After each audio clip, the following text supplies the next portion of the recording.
3:53 a.m. Pacific Time, June 3rd.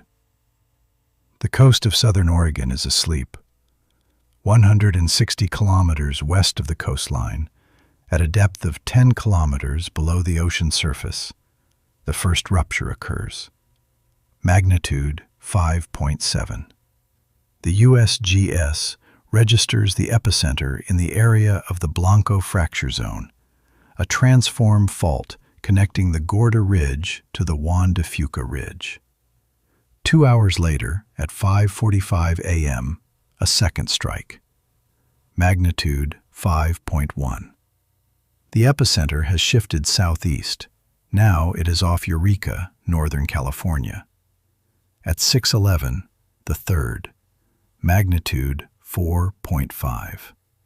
Write in the comments where you are watching us from right now. And we continue.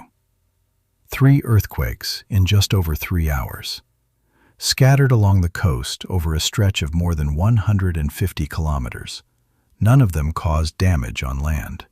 None generated a tsunami threat. There were no warnings. By formal criteria, it is a routine event for one of the most seismically active zones in North America. But formal criteria are where the conversation begins, not where it ends. The Blanco fracture zone has not been quiet for a long time. In April of this year, on the 12th, the same system produced a swarm of 18 earthquakes in a single night. The epicenters stretched from Blanco to the Juan de Fuca Ridge, with a maximum magnitude of 4.2. In January, even earlier, the series included an event with a magnitude of 6.3, which was felt on land as far as the city of Eugene, 170 kilometers from the coast. The PNSN seismic network then recorded tremors that, in terms of energy parameters, were at the level of the largest in 5 decades of continuous observations in this region. 3 series in 5 months, 1 system, increasing frequency. And that is only one layer, because the Blanco zone is not an isolated fault. It is part of the boundary between 2 tectonic plates, the Pacific and the Juan de Fuca. And the Juan de Fuca plate, in turn, is the very plate that subducts beneath the North American continent in the Cascadia zone, a subduction system capable of producing a magnitude 9.0 earthquake. The last time Cascadia ruptured was January 26, 1700. Back then, a tsunami wave crossed the Pacific Ocean and reached the coast of Japan. 326 years have passed since then. Not a single repetition, not a single rupture along the entire length of the zone, from Northern California to British Columbia. The plate continues to push. The tension continues to grow. And when the periphery in this system begins to wake up, the questions seismologists ask change their nature.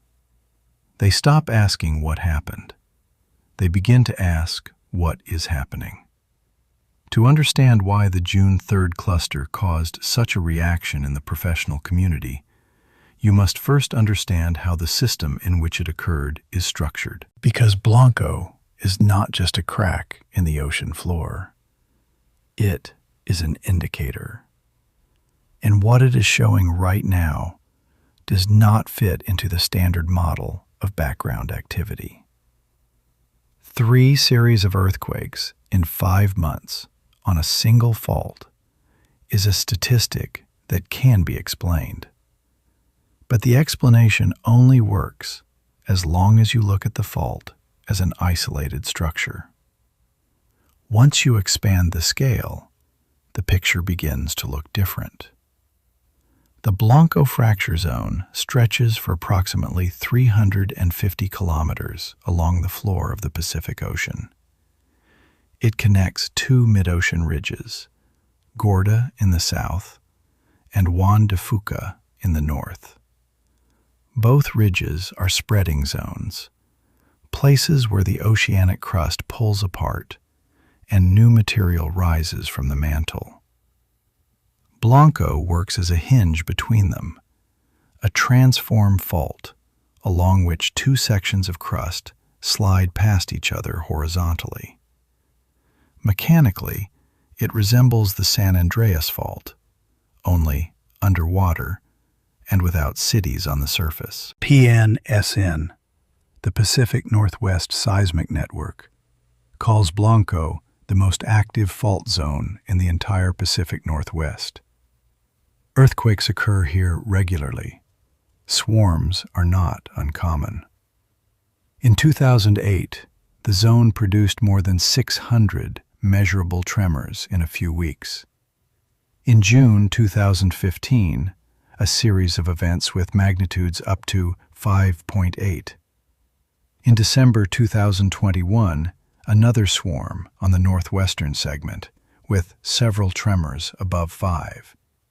In June 2022, 9 events, maximum 5.6. On its own, each of these episodes is explainable. Transform faults release stress discretely in series of small displacements. This is normal mechanics. This is precisely why most specialists repeat the same phrase after each swarm. Activity on Blanco is not connected to Cascadia. Formally, this is correct. Blanco is a transform fault. Cascadia is a subduction zone.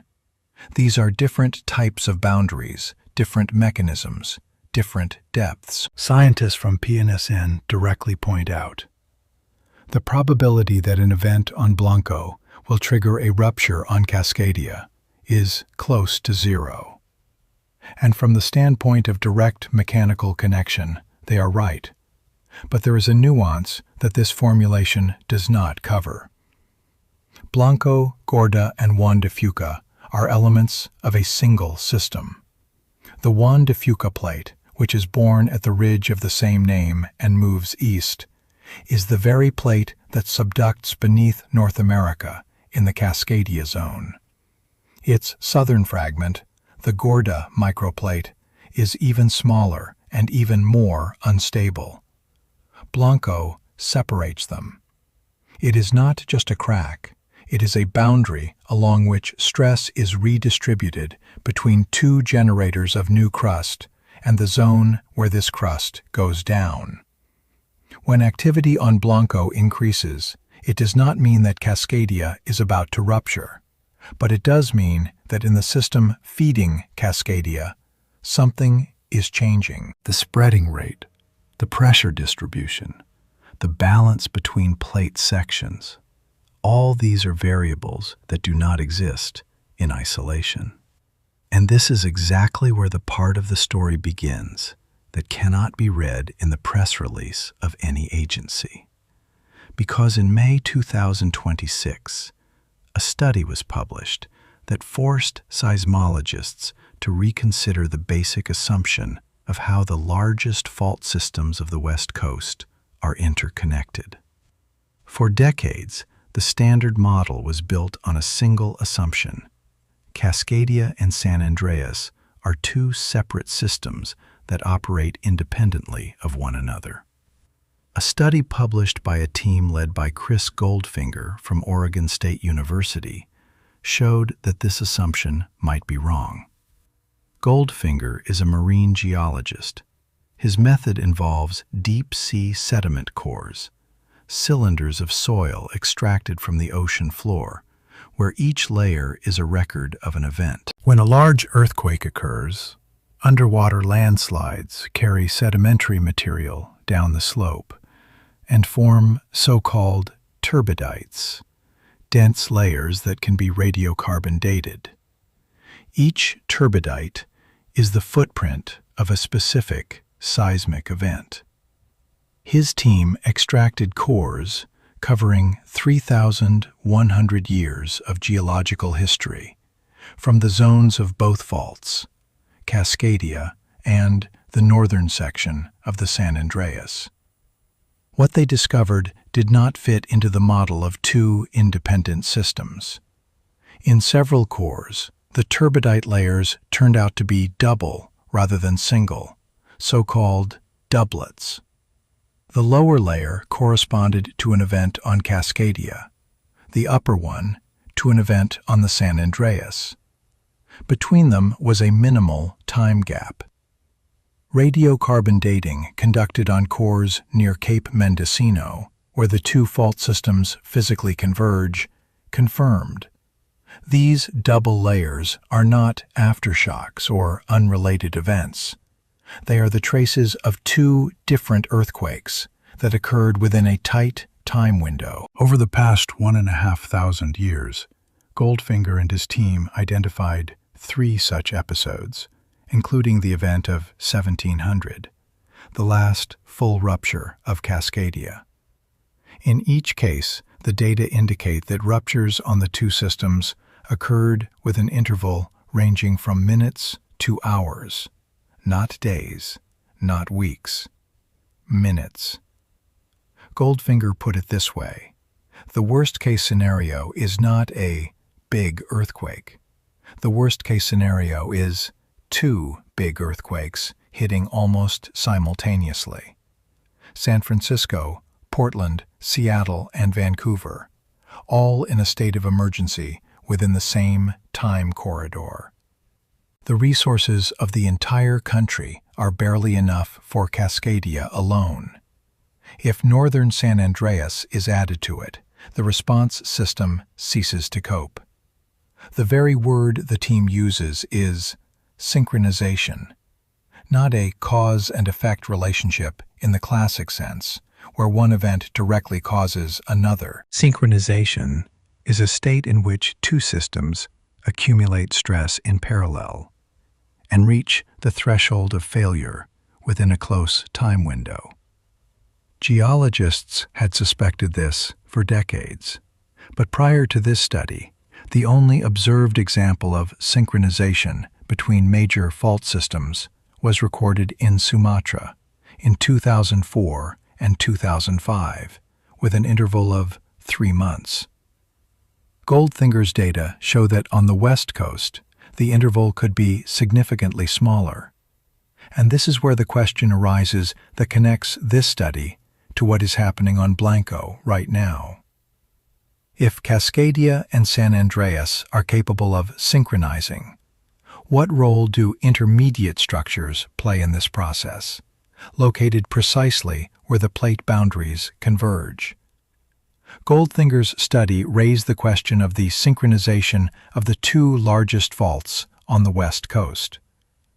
But it also, indirectly, pointed to the point where this synchronization becomes physically possible. And that exact point is at the epicenter of the current activity. Cape Mendocino, Northern California. Here, 3 tectonic plates converge at a single junction, the so-called Mendocino Triple Junction. From the north approaches the Cascadia subduction zone, where the Juan de Fuca plate sinks beneath North America. From the south, the San Andreas fault, along which the Pacific plate slides north along the continent. And from the west, the Mendocino fracture zone, a transform boundary between the Pacific plate and the Gorda microplate, the southernmost fragment of the Juan de Fuca system. 3 boundaries, 3 mechanisms, 1 point of intersection. The Gorda microplate is one of the most unstable tectonic elements in the region. It is small in area, squeezed between major structures, and experiences internal deformation that makes its behavior difficult to predict. The USGS records regular seismicity on it, not just along the edges, but inside the plate itself, which is uncharacteristic for oceanic crust. This means that Gorda does not simply move as a single unit. It deforms, fracturing from within. The Blanco fracture zone begins slightly to the north. It separates Gorda from the main Juan de Fuca plate. The June 3rd cluster occurred precisely here, on the boundary between these 2 fragments. in a zone where stress is redistributed between spreading, subduction, and transform slip simultaneously.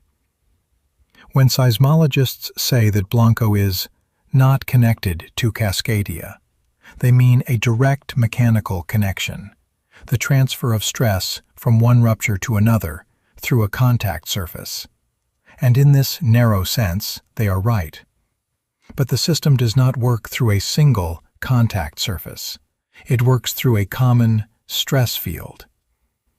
Imagine a table with a glass plate on it. You press on it from one side.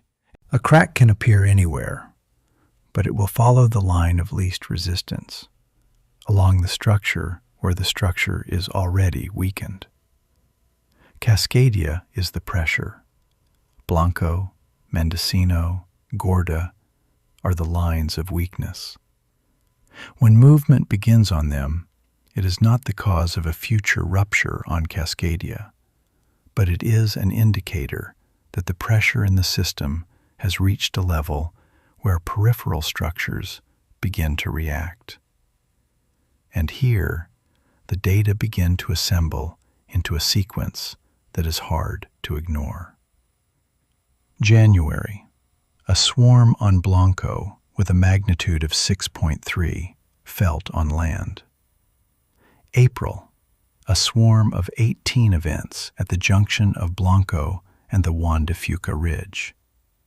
June, a cluster of 3 tremors distributed along the coast from southern Oregon to northern California, at a distance of more than 150 kilometers from one another.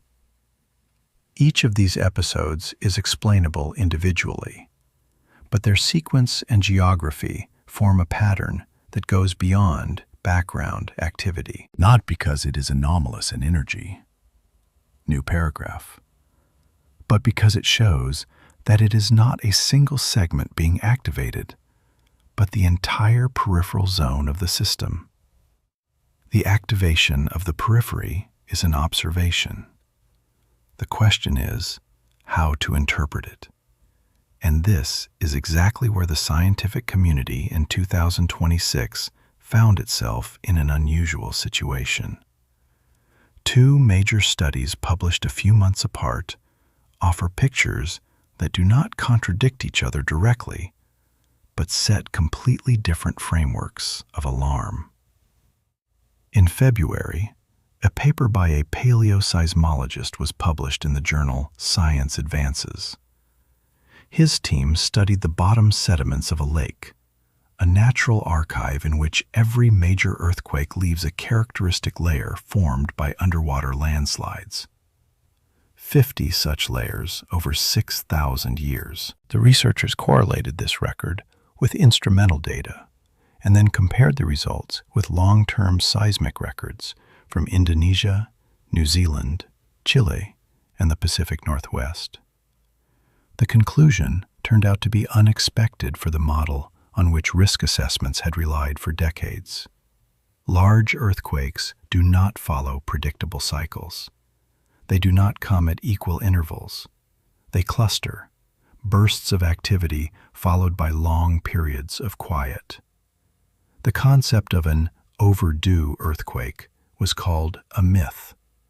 His data showed that large seismic events are just as stochastic, random and statistically unpredictable as small ones. At first glance, this sounds like good news. If Cascadia is not overdue, then there is no basis for increased anxiety. But at second glance, the picture is more complicated. Because if earthquakes cluster, then the question is not when a single event will come. The question is whether we are at the beginning of a cluster. And here, it is worth paying attention to another element of the system that has remained outside this conversation until now. 300 miles off the coast of Oregon, at a depth of almost 1.5 kilometers below the ocean surface, the axial seamount underwater volcano is located on the Juan de Fuca Ridge. It is the most active submarine volcano in the northeastern Pacific Ocean. Over the past 30 years, it has erupted 3 times, in 1998, 2011, and 2015.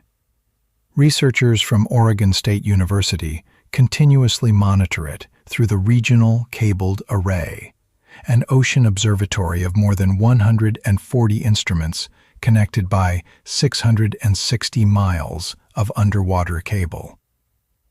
At the time of recording this episode, the inflation of the axial volcano, the rise of the seafloor surface caused by the accumulation of magma in the subsurface chamber, is approaching the threshold at which the 2015 eruption occurred. Volcanologists predict an eruption in the period from mid to late 2026. Seismicity on the volcano remains relatively low for now, but the pressure continues to grow. The axial volcano poses no threat to people. It is too deep and too far away. But it is located on the same ridge that generates the Juan de Fuca plate, on the same ridge whose northern end runs into the Blanco fracture zone. A volcano preparing to erupt, and a fault producing series after series on the same tectonic structure. A volcano and a fault on the same structure is not proof of a connection. It is a coincidence that deserves attention. But to appreciate its significance, it is worth looking more broadly at what is happening outside the northeastern Pacific Ocean right now. The Pacific Ring of Fire is not quiet in 2026. According to the USGS, 5 earthquakes of magnitude 7.0 and higher have been recorded since the beginning of the year. The strongest, magnitude 7.5, occurred in the Tonga region. In Mexico, in the state of Guerrero, on the boundary of the Cocos Plate and the North American Plate, an earthquake with a magnitude of about 6.4 at a depth of 18 kilometers led to deaths and damage to hundreds of buildings. Off the southern coast of Java, in Indonesia, in the subduction zone of the Australian Plate beneath the Sunda Plate, a tremor occurred that was felt in several provinces. An event with a magnitude of 5.8 at a depth of 188 kilometers occurred in April, causing casualties. Each of these events is a separate story, a separate tectonic system. A direct connection between the earthquake in Tonga and the swarm on Blanco does not exist within known mechanisms. But when several sections of the same planetary belt become active in the same time window, it forms a context in which local events stop looking isolated. Correlation does not mean causation, but it means the question is worth asking.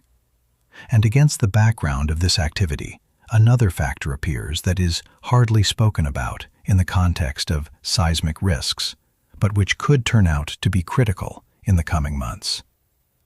Monitoring. The ability to record, interpret, and react to seismic signals depends on infrastructure. In the Pacific Northwest, this infrastructure includes the PNSN network, land and ocean sensors, and the Shake Alert system, an automated early warning system that sends out notifications seconds before seismic waves arrive. On June 3rd, Shake Alert worked. Coast residents received notifications. The system performed its function. But in 2026, scientists publicly warned about something else: the risk of losing critically important ocean data. Federal budget cuts put at risk the funding of programs that ensure a continuous flow of information from underwater observatories, the very observatories that monitor the axial volcano, the very cable systems that record seafloor deformation, pressure, and microseismicity on the Juan de Fuca Ridge in real time. At the moment, no agency has issued warnings in connection with the June 3rd cluster. The USGS classified all three events as posing no threat. This is a standard and justified position. But monitoring continues, and the data we see do not yet provide an unambiguous picture, because an unambiguous picture requires continuity of observations, and continuity of observations requires infrastructure, which is now under pressure unrelated to tectonics. There is an irony in the fact that the system capable of warning about the next major event might weaken precisely when the signals begin to escalate. The weakening of monitoring at the moment of escalating signals is an infrastructure problem. But behind it lies a conceptual problem, and it is what defines how we read everything that was said above. Let us try to assemble the picture. On the west coast of North America, there is a system of faults stretching from British Columbia to Southern California. This system includes the Cascadia subduction zone in the north, the San Andreas Fault in the south, and, between them, a node where three plates meet, the Mendocino Triple Junction. The peripheral structures of this node, the Blanco fracture zone, the Gorda microplate, the Mendocino fracture zone, are indicators of stress throughout the system. Since the beginning of 2026, the periphery has not been quiet. 3 swarms on Blanco in 5 months, with increasing spatial distribution. An underwater volcano on the Juan de Fuca Ridge approaching its eruption threshold. And 2 studies published this year that simultaneously complicate and clarify the picture. The first, the work of Goldfinger, shows that Cascadia and San Andreas are capable of triggering synchronously with an interval of minutes. This means that the worst-case scenario for the West Coast is not 1 earthquake, but 2, within the same time corridor, with a damage zone from Vancouver to San Francisco. The second, the work on lake sediments, shows that large earthquakes do not follow a schedule. They are not overdue and are not predictable by cycles. They come in clusters, bursts between which centuries of quiet can pass. These 2 conclusions do not contradict each other. They complement each other, and together they paint a picture in which the key question is not, when will the next major earthquake occur, but what mode is the system in right now?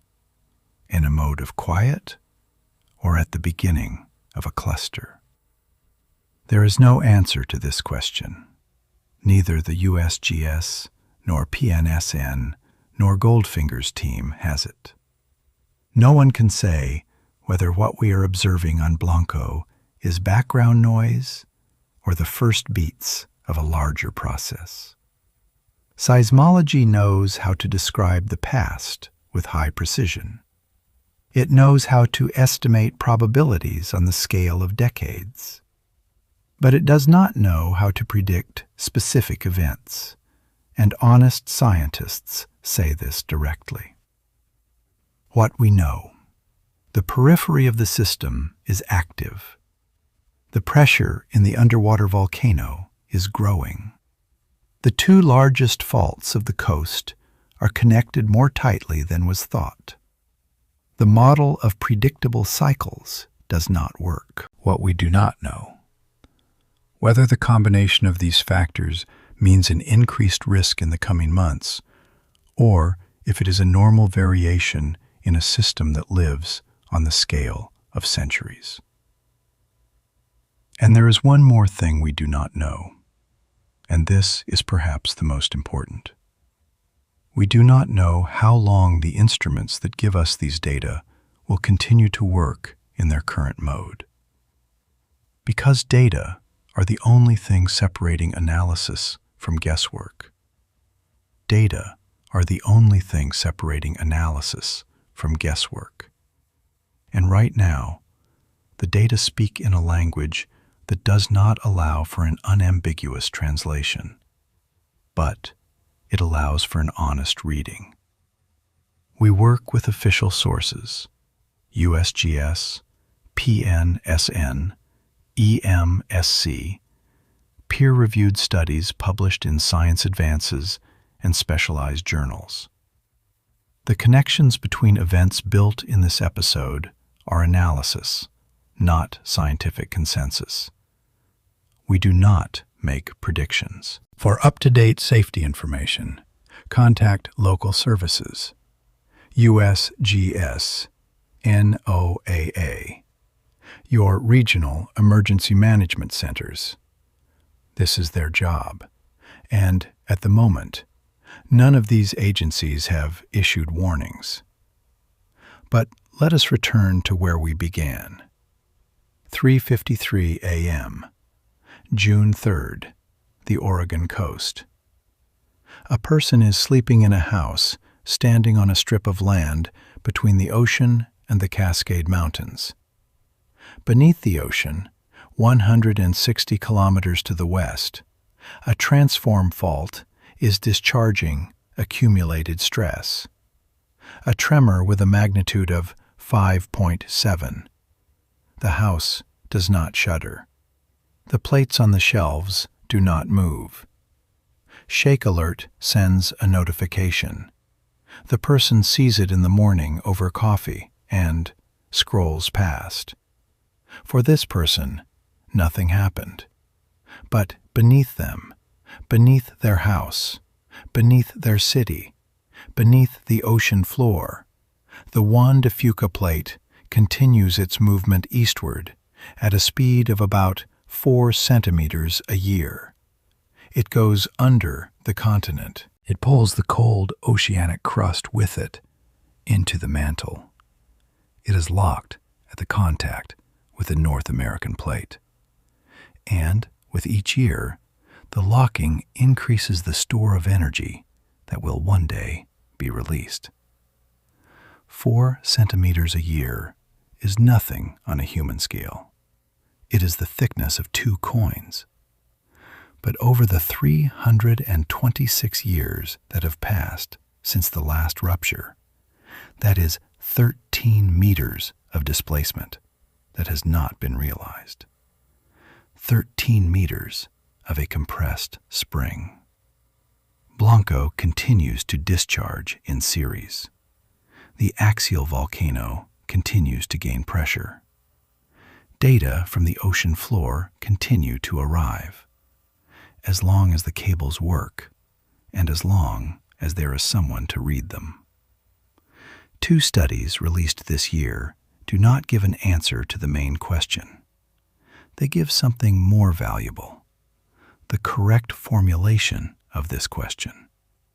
Not when will the big earthquake happen, but what phase is the system in right now?